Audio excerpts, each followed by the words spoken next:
Hi everyone. భయంకరమైన ప్రేమ part 33. గమనిక: ఈ పాత్రలు నటులకు సంబంధించినవి కావు. ఇది కేవలం కల్పిత ప్రయోజనం కోసం మాత్రమే. ఏదైనా తప్పులు ఉంటే క్షమించండి. అధీర్ పిచ్చి నిజంగా తగ్గుముఖం పట్టిన క్షణం అది. అది పూర్తిగా పోలేదు, కానీ అది ముక్క ముక్కగా అధీర్ వ్యామోహం కంటే పెద్ద ప్రేమ ద్వారా భర్తీ చేయబడుతోంది. కుటుంబం పట్ల ప్రేమ అధీర్ నిర్మిస్తున్నాడు. ఆ ప్రేమ చివరకు ఆశీర్వాదంగా జైలు కాదు, కానీ పునాది. అనిక తన చేతిని అధీర్పై ఉంచింది. అక్కడ అది వారి బిడ్డపై ఉంది. గతం మర్చిపోలేదు. ఆ మచ్చలు ఇంకా ఉన్నాయి, అక్కడే ఉన్నాయి. కానీ వారి చేతులు జోడించి ఉన్నప్పుడు భవిష్యత్తు ఉల్లాసంగా అనిపించింది. జీవితం మరియు ఆశతో నిండి ఉంది. మరియు మొదటిసారి వారిద్దరూ దానికోసం ఎదురుచూస్తున్నారు. ఆ ఆశ పరిపూర్ణంగా ఉంది. అధీర్ అనిక బొడ్డుపై పెదవులు పెట్టి అధీర్ కృతజ్ఞత తెలిపాడు. వారి బిడ్డ కదులుతున్న అనుభూతి వారి చేతులు జోడించి ఉంచిన కింద ఇది చాలా లోతైన ఆప్యాయత యొక్క దృశ్యం. అది చూసిన ఎవరికైనా కన్నీళ్లు తెప్పిస్తాయి. అనిక హృదయం పగిలిపోయేలా నిండిపోయింది. మంచుతో నిండిపోయింది. దాన్ని చుట్టూ ఉన్న కోట చివరకు కరిగిపోయింది. కానీ అధీర్ అక్కడ మోకరిల్లినప్పుడు అధీర్ ముఖంలో ఏదో దాగి ఉంది. అనిక కడుపు యొక్క సున్నితమైన వంపులో అధీర్ వ్యక్తీకరణ స్వచ్ఛమైనది. కల్తీ లేని ప్రేమ కాదు. విస్మయం నిజమైనది, ఆశ్చర్యము నిజమైనది. కానీ దాని కింద పాత చీకటి అధీర్ వ్యామోహం యొక్క యంత్రాలు మరింత ప్రమాదకరమైన గేర్ను కనుగొంటున్నాయి. అధీర్ బలంగా ఉన్నాడు. ఆ ఆలోచన ఒక స్వాధీన థ్రిల్. నా కొడుకు, నా వారసుడు, అనికలో నాలో ఒక భాగం కూడా అని అనుకుంటున్నాడు అధీర్. అది అత్యంత గొప్ప ఆస్తి. అనిక ఈ జీవితానికి అధీర్ కోసం సృష్టించింది అనే అధీర్ వాదనను సజీవమైన శ్వాసతో కూడిన పొగడింపది. అనిక అధీర్ది అనడానికి ఇది చివరి తిరుగులేని రుజువు. అధీర్ తల ఎత్తాడు మరియు అధీర్ కళ్ళు కన్నీళ్లతో మెరుస్తున్నాయి. కానీ వాటిలోని పిచ్చి పూర్తిగా శుద్ధి కాలేదు. ముసుగు ధరించడం నేర్చుకుంది.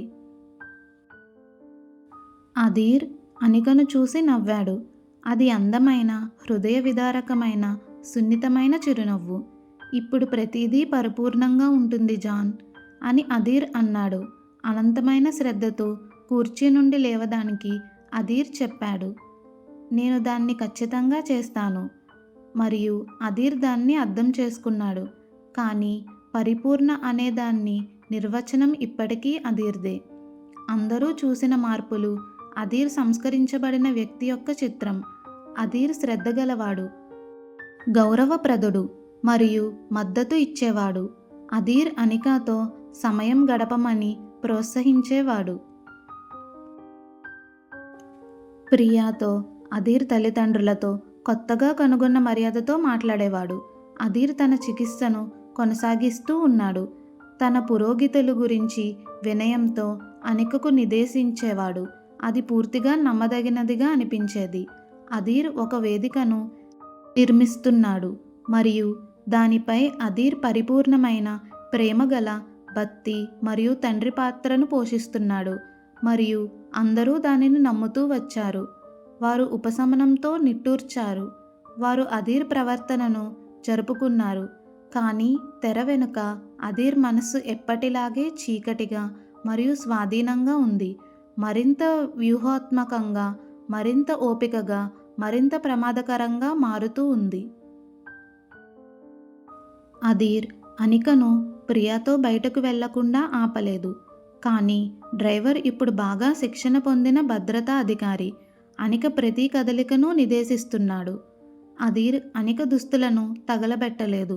బదులుగా అధీర్ అంకితభావం కలిగిన నిపుణుడైన దర్జీనీని ఇంటికి రప్పించాడు మరియు ప్రతి బట్ట ముక్కను అనిక చర్మాన్ని తాకే ముందు అధీర్కి ఆమోదం కోసం సమర్పించాడు.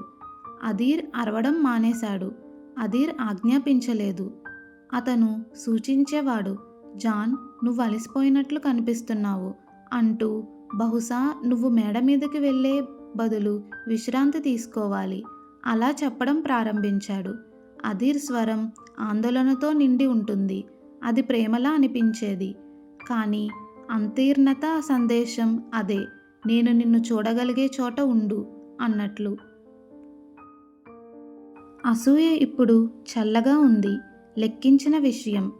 అనిక అల్ట్రాసౌండ్లు చేసిన క్లినిక్లోని యువకుడిని అధీర్ గమనించాడు. ఆ వ్యక్తి అనికను చూసి నవ్విన తీరును అధీర్ చూశాడు.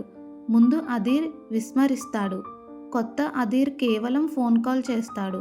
మరుసటి వారం డాక్టర్ వేరే నగరానికి బదిలీ చేయబడ్డాడు. వారికి ఒక కొత్త పెద్ద వయసు మహిళ డాక్టర్ను నియమించారు.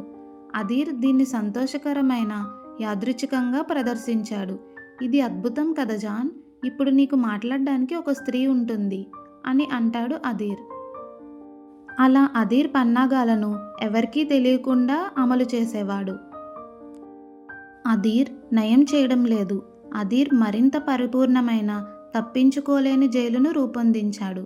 మృదువైన గోడలు మరియు మరింత సౌకర్యవంతమైన మంచం ఉన్న జైలు. కానీ అయినప్పటికీ జైలే. అధీర్ వ్యామోహం చిరునవ్వు వెనక తన దంతాలను దాచుకోవడం నేర్చుకున్నాడు.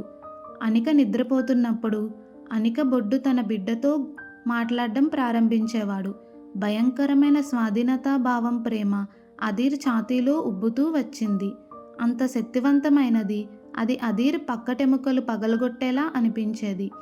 నాది అనే పిచ్చి చీకటిలో మాట్లాడుతూ ఉండేవాడు అధీర్. అధీర్ మనసులో అంతా నాది ఎప్పటికీ, మరియు నేను చాలా పరిపూర్ణంగా ఉంటాను. నువ్వు ఎప్పటికీ నీ పంజరాన్ని వదిలి వెళ్ళాలని కూడా అనుకోవు. అలా అధీర్ అనికను తనతో ఉంచుకున్నట్లు నటించడం లేదు. అనిక ఎప్పటికీ వెళ్ళిపోకూడదని నిర్ధారించుకోవడానికి అధీర్ దీర్ఘకాలిక ఖచ్చితమైన వ్యూహాన్ని అమలు చేస్తున్నాడు. అనికకు అధీర్ తన కొత్త సున్నితమైన నియంత్రణ వెర్షన్ను అనిక పూర్తిగా ఆధారపడేలా చేస్తున్నాడు. అధీర్ బయటి ప్రపంచాన్ని భయంకరంగా మరియు ఊహించలేనిదిగా కనిపించేలా చేస్తున్నాడు. అనిక కోసం అధీర్ నిర్మించిన ప్రపంచం సురక్షితంగా, సౌకర్యవంతంగా మరియు పూర్తిగా అధీర్ స్వంతంగా ఉంది. అధీర్ మారిపోయాడని అందరూ నమ్మారు. కానీ నిజం ఏమిటంటే అధీర్ ప్రేమ దాన్ని అత్యంత ప్రమాదకరమైన రూపంలోకి పరిణామం చెందింది. ఇంకా నిశ్శబ్దంగా, నవ్వుతూ, పరిపూర్ణంగా రూపొందించిన పిచ్చితనం. అందరూ, ముఖ్యంగా అనిక, నిజమని నమ్మాలని తీవ్రంగా కోరుకున్నాడు అధీర్. రాక్షసుడు పోలేదు, కానీ అది ఇప్పుడే పెద్ద మనిషి ముసుగు ధరించడం నేర్చుకుంది. రాజ్పుత్ భవనంపై స్థిరపడడం ప్రారంభించిన సున్నితమైన, అజాసనకమైన శాంతి పెలుసుగా ఉంది మరియు దానిని పరీక్షించబోతున్నది స్వభావంగానే. కొన్ని రోజుల తర్వాత అనిక గర్భం ఎదుగుతున్న కొద్దీ అనికలో హార్మోన్ల తుఫాను కూడా వచ్చింది. ప్రశాంతంగా ఉన్న రాజీనామా చేసిన స్త్రీ పోయింది. అస్థిరమైన మానసిక స్థితి మరియు తీవ్రమైన అనూహ్యమైన కోరికలున్న వ్యక్తితో భర్తీ చేయబడింది. ఒక మధ్యాహ్నం అనిక సూర్యగదిలో కూర్చొని ఎటువంటి కారణం లేకుండా ఏడుపుతో కూడిన విచారాన్ని అనుభవిస్తోంది. ఎప్పుడూ ఉండే అధీర్ సమీపంలోనే ల్యాప్టాప్లో నిశ్శబ్దంగా పనిచేసుకుంటున్నాడు. అనికకు అవసరమైన స్థలం ఇచ్చాడు. అనిక ఇలా అడగడం ప్రారంభించింది. నాకు ఒకటి కావాలి, అది ఏంటో నాకు తెలియదు. అనిక గొణుకుతూ అంది. కన్నీళ్లు కంట్లో తిరిగాయి. ఏదో పుల్లగా, కారంగా, తీపిగా ఒకేసారి కావాలి అని అనిక అడిగింది.